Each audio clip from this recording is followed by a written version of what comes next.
అందరికీ నమస్కారం.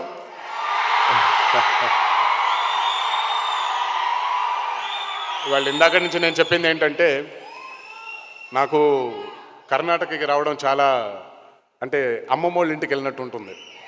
మామూలుగా మన చిన్నగా ఉన్నప్పుడు అమ్మమ్మ వాళ్ళ ఇంటికి వెళ్ళినప్పుడు చాలా గారం చేస్తారు కదా.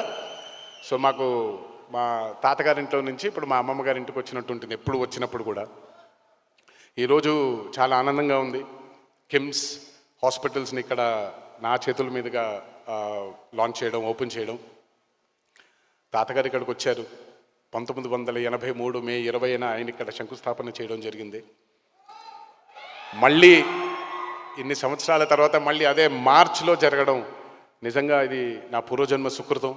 ఆ మహానుభావుడిచ్చిన ఆశీస్సులు, దేవుడిచ్చిన ఆశీస్సులు, మీ అందరిచ్చిన ప్రేమ వల్లే ఇది సాధ్యమైందని అనుకుంటున్నాను.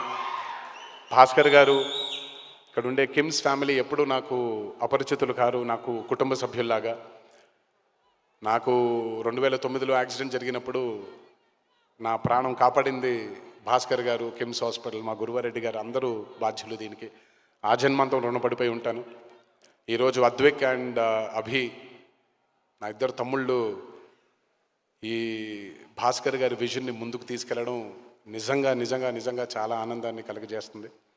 కిమ్స్ ఇంతింతై వటుడింతైలాగా ఈ దేశానికి, ఈ దేశంలోనే అతిపెద్ద హాస్పిటల్గా నిలిచి పేషెంట్ ఇస్ పారమౌంట్ అనే వాళ్ళ మోటోని ముందుకు తీసుకుని వెళ్తారు. ఈ హెల్త్ కేర్ ఇండస్ట్రీలో భారతదేశానికి ఇంకా చాలా సేవలు చేస్తారని నా దేవుడిని మనసారా కోరుకుంటున్నాను.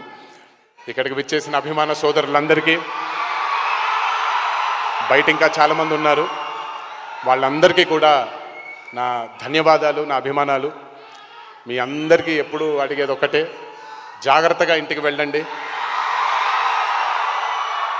మా ఇంట్లో జరిగినటువంటి దుర్ఘటన మీ ఇంట్లో జరగకూడదని, మీ కుటుంబ సభ్యులకి జరగకూడదని కోరుకుంటూ, ఇంకొకసారి ఈ ప్రేమని నాకు మీరు అందరూ అందజేసినందుకు ఆ జన్మాంతం రుణపడిపోయి ఉంటాను. శిరస్సు వంచి పాదాభివందనం చేసుకుంటున్నాను. Thank you. జై హింద్.